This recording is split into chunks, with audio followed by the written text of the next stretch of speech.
All right, guys, welcome back to the PowerNomics book study. In this one, we are going over Chapter 7, and we've touched on politics throughout the book, but in this chapter in particular, Dr. Claude Anderson goes deep into having a group political strategy. So we're talking about group politics as a whole in this chapter and not necessarily the business aspects of building businesses and creating jobs. So we as a nation, they always tell us about rugged individualism and how we pride ourselves on rugged individualism and, hard work and merit. But personal ambition and that hard work ethic, they're only ingredients. Those ingredients go into a soup that was built on the foundation of group politics, group priorities, group morals, group ethics, group economics, and your hard work and ambition goes into that, and that is how it actually is built. When we do that and we don't have that soup of everything else to throw in our ambition and ethic into, we end up going into somebody else's soup. And that's why we end up being incomplete and thinking that it's not that our success isn't enough, because we have to build that soup together. And individual achievements are worth celebrating. Never gonna knock anybody for their success. But they don't build collective power until we start using those individual successes and linking up to build collective organizations. So, the next he starts talking about the myth of political power through presence. And basically, he's letting you know that presence does not equal influence. And we saw that a lot when a black man, Barack Obama, got to the top office. He still didn't have the influence to get things through that he needed to do. Because that the just being there was not enough to shift everything for our community. He needed more backing from us and from our organizations, and from other elected officials that should have been strategically in place, local, state, and at a federal level, who could have backed things that he was doing, instead of everything he coming out with being rejected by the Tea Party, literally rejecting things that could benefit them on the pure basis of wanting the power and not wanting him to be in power.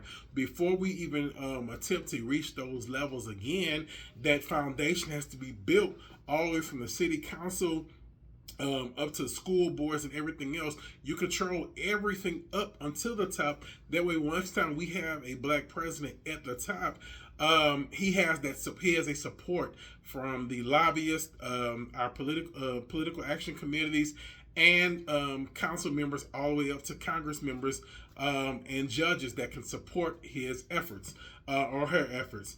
But it comes from the ability. True political power and influence comes from the ability to shape the agendas, and allocate the resources and hold different systems accountable. And that is done through being strategic with the organizations and the people that are surrounding them. One politician cannot shift systemic policy, again, if they're not backed or empowered by a united and demanding base that is also economically strong. So in order to do that, regardless of political party, and I know right now there's a lot of talk about we should only be, well, basically there's one political party that tries to work for us but hasn't really been able to do a lot, and there's one political party that's often working against us, and that's the where everybody says either one. But we have to have our shared priorities and actually coming to them to the table with that. Like I said, I disagreed when Ice Cube went to said he was taking his thing to Donald Trump with this at the time, but that was the idea. I didn't believe that taking it to Donald Trump at the time was the right thing, but I do believe that he had the right idea. We need to have shared priorities that actually move everybody forward, not reactionary. Here's where we want to go, and we want politicians that can do this. Here's our agenda. Here's our, they had their Project 2025. We need to be thinking, from now 2025 to 50 years from now, what does Project 2075 look like for the Black community? And if you look at Project 2025 from the Heritage Foundation, they pretty much started right when we got the New Deal, right after the Great Depression, like in the 1940s sometimes. And they have the Project 2025 started then, where they were trying to figure out how they could strategically get America to almost vote against its interest over the next 75 years or so, in order to roll back all of the progress that made the middle class strong and took money out of the oligarchy. That's where we are now. We do not need a plan for next year. We do not need a plan for the next 5 years. We need a plan for where will our community be in 50 to 100 years. We need a Project 2075. Those are our identified shared priorities. Then we need to support strategic candidates who serves those communities' long-term interests.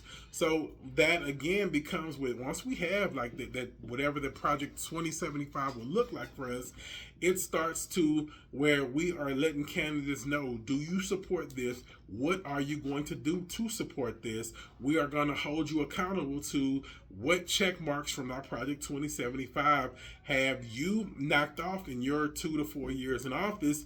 And if you haven't done those things, we got to get somebody in there that can do it. We can no longer have these long-term candidates who are, almost have these positions for life, and they basically just come around every 2 years, wave at us at our churches, we get to know their names, and we don't know what they're doing specifically for our community.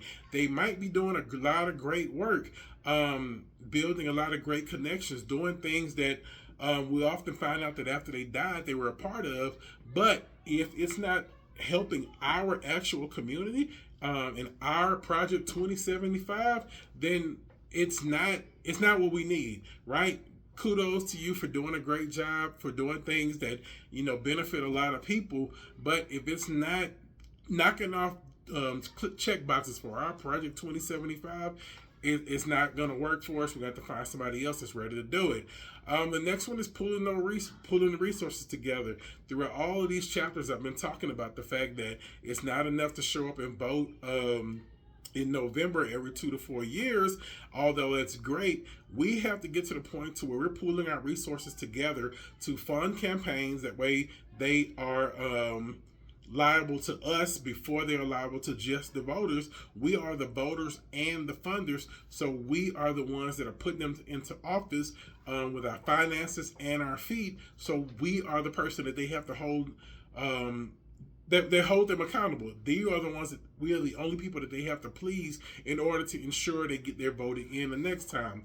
Pulling the resources together to ensure we get initiatives on education, civic education, getting everybody understanding how the political system actually works and how we actually play the game, literally gaming the system to benefit us.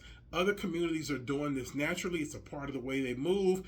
Our community has often been focused on just waiting until it was time to vote and putting all of our energy behind the charismatic candidate that we like without even knowing the issues. And if you really want to break it down, it's often whatever Democratic candidate that we like, regardless of the issues. Not saying that you have to go across the aisle or do the protest vote, but it just turns into, if we got you in there, we're holding you accountable, or we're pulling you out. And if you're the type that goes straight Democrat, and like I said, I have voted straight Democrat since I was 18. It's going in there and say, hey, we voted straight Democrat. Here's our Project 2075. What are you going to show us that you accomplished on this plan within your time in office? If not, we got to run somebody against you, because you're not going to just sit there and be a figurehead that's representing us by color alone. And then creating those independent structures, advocacy networks, the watchdog organizations, the ones that are actually going out there and making sure politicians aren't doing anything that can take away from our Project 2075 plan, or are actually doing things that help us move forward. And that's regardless of race, right? It needs to be anybody that's in there. We're getting them to support Project 2075. We're seeing right now that we're finding out how many politicians are actually funded by organizations that are more pro-Israel than they are pro-America.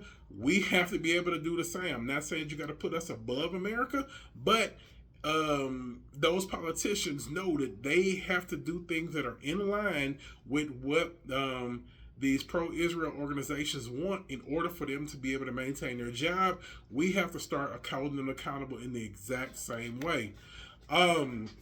Disunity is a divided voice, is an ignored voice. They are going to listen to the people who have a clear vision of what they want and are all in line for that one thing that that they're moving towards. And if we don't have that thing that we're all aligned and moving towards, it could break us apart.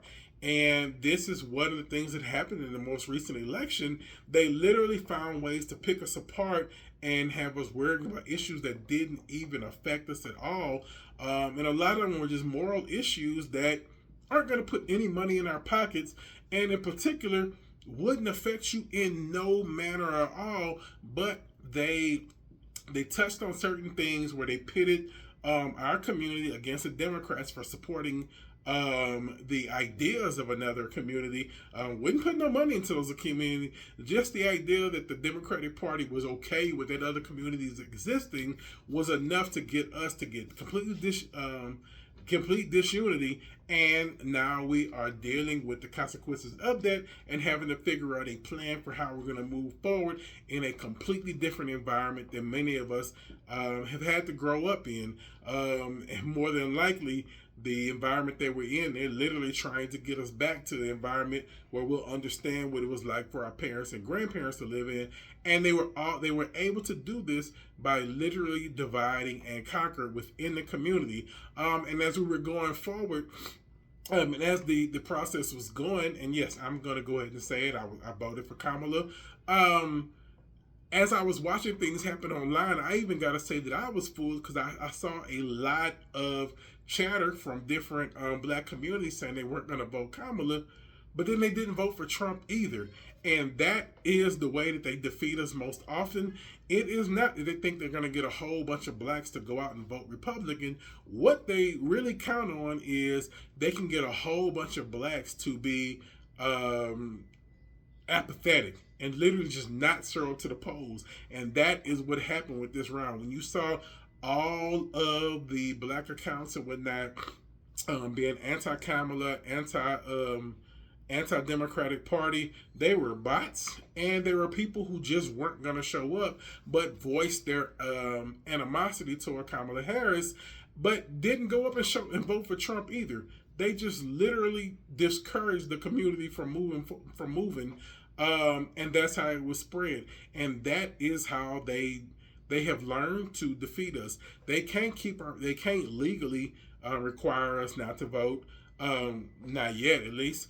The literacy tests were something that was, we can see through that. They have figured out a way using propaganda and marketing to get us to quiet our own votes and quiet our own movement. And it's going to happen every 2 years or so. You're going to see that some of our wokest individuals are going to end up getting enlightened, and they're going to get enlightened away from anybody that actually might even try to help us. There is no way you can hold a party accountable or a candidate accountable who is way more accountable to another community, so much so that literally doing anything for us might make him lose his seat. So we need to get into a position where we can hold people accountable that are actually at least somewhat for us. Even if they suck at their job, we got to coach them on getting better on how they actually going to do their job for us. Once we get that strong power base and we're not able to be broken up by propaganda and apathetic propaganda, and that's the way it has to be phrased. We didn't have a lot of black people go over and become Trump supporters. We had a lot of black people go over and just decide they weren't going to be anything supported. They were just going to sit out the election and wait till they got the next perfect candidate that they weren't turned against through propaganda. We have to be able to keep our community protected from propaganda that causes us to can't even say vote against our needs, just simply not participate in voting for our needs. And again, I've kind of gone back and forth, and I bring it up. It's political independence, but it's not just being politically loyal to a particular party. If we get to the point to where we are controlling Democrats so hard that Republicans realize they can't win without us, they will shift their tune and they will start trying to figure out what they can do to support Project 2075. And I know I keep saying that doesn't really exist. If somebody starts to create it, go for it. We have to have it. It doesn't have to be called Project 2075, but I'm going to use it for the rest of this video. But when we are moving with our own best interests, regardless of party affiliation, basically saying, hey, if you want to talk to our community, here's Project 2075. Let us know what you're going to do. What of these checklists are you going to knock off for the vision that we have for our future going forward? And I don't care what party you in. If you knock that off, good. You got another one you want to knock off, good. You have to continue to hit our Project 2075 checklist in order for us to support you and for you to get our vote. That's it. We're not falling for any more, the propaganda, the us versus them. We don't care about all that. We're looking at the data. Show me on the checklist which thing from Project 2075 for the black community do you promise to do, will, and have done. That's it. That is the only game in town. We don't care about your party affiliation, your charismatic leadership. We just need you to get it done. We don't alignment and community priorities. Again, not historic loyalty. The parties literally, we always get the argument about how the parties switch, about how once the Republican Party was the party of Abraham Lincoln and Martin Luther King, but in the 60s, being the Democratic Party started to help us, it switched, and now the Republican Party was against us, the Democratic Party was for us. I don't care what they call the names. They just need to get things done for us. They can flip-flop for the rest of their time. Long as they are supporting us, we can all be Republicans for 4 years. We can all be Democrats for 4 years. We can be Republicans for 25 years, Democrats for 25 years. Whoever is achieving the things that we have on our Project 2075 is the party and the candidates that we are going to continue to support. And the competitive power is making them compete. So when it's not just based on loyalty, when they know that they can win smaller elections by achieving things on our Project 2075 and not just trying to reduce how many of us show out and vote, we can make them battle for us. We can make them compete for our vote, compete for our funding, and when they're competing, we win. Local politics is the power base, so it's and you always hear that, but a lot of times people don't know how local they can go. So the closest is the city council members and the school board members. Those are the people that really affect what's happening in your neighborhood. If we can start to control them and control what's happening from those two levels, that give us a base to step up and say, look, we have the city council members doing what we want to do. We got the school board doing what we want to do. Now we can use that in our economic base from the other chapters to start talking to the mayor. Once you have the mayor moving in the way that the different city council members and the different school board members that I'm gonna keep using the word control are doing. Now you can go up and start looking at counties and the state, and then you get up to the government. But the first thing is having whatever the Project 2075 thing is, start making the city council and the school board members start doing things that check off those lists on a local level now, and really fighting for those things. And when you think about it, we have to get together and figure out what those things are. In chapter 8, we're going to start talking about the church, but I've been talking about the church throughout the whole thing, but we can start doing that now. When you know who's on the city council, who's on the school board, start bringing them to the church on a quarterly basis and meeting with the congregation. You can have a civic engagement ministry that literally comes to the sanctuary, or one of the other buildings if you don't want it in the actual sanctuary area, and literally have a town hall with them. What are you doing?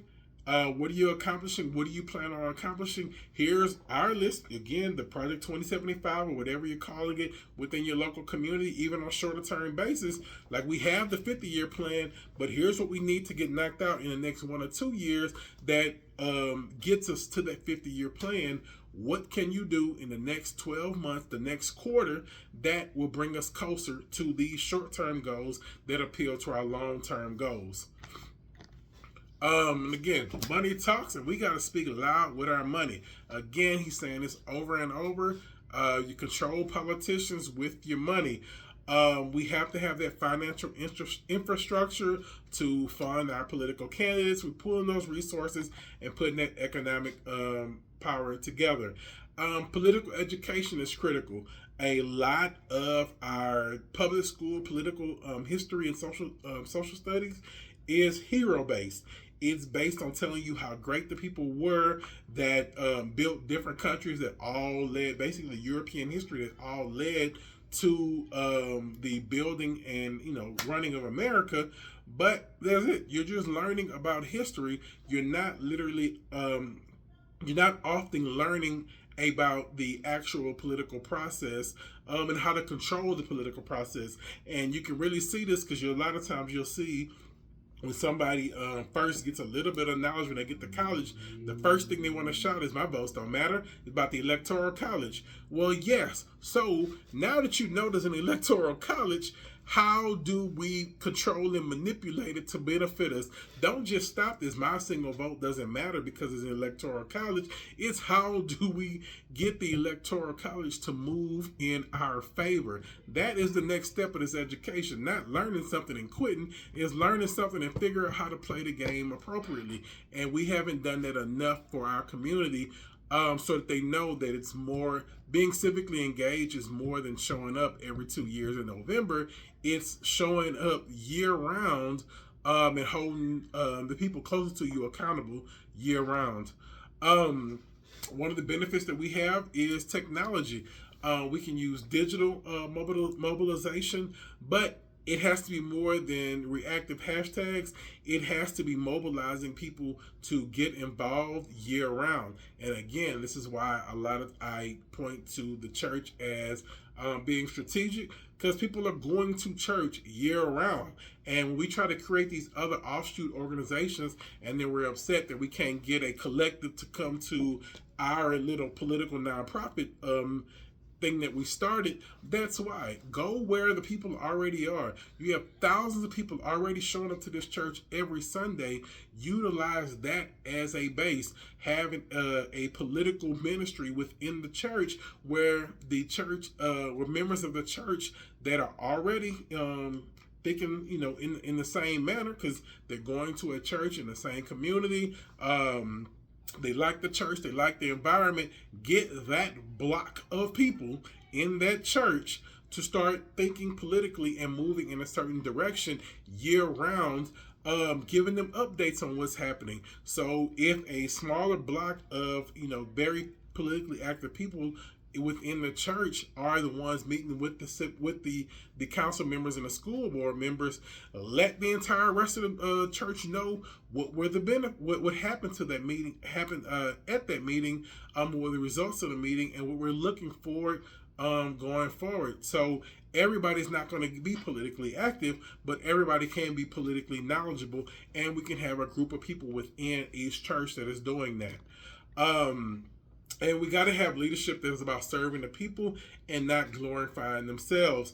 Leaders that actually listen more, leaders that are building coalitions, and leaders where we can actually measure your results. Again, those results are based on my fictitious Project 2075 on show me what you actually did based on this, right? Telling me you did all of these things, or who you met with, or who you told off that allowed you to go viral. Those things are all well and good. But what did you do on the Project 2075 list becomes that rubric that every single politician is measured by. And we just got to do it now. The world is changing, and we have to make sure that we are being agile and changing with it and positioning ourselves for strength.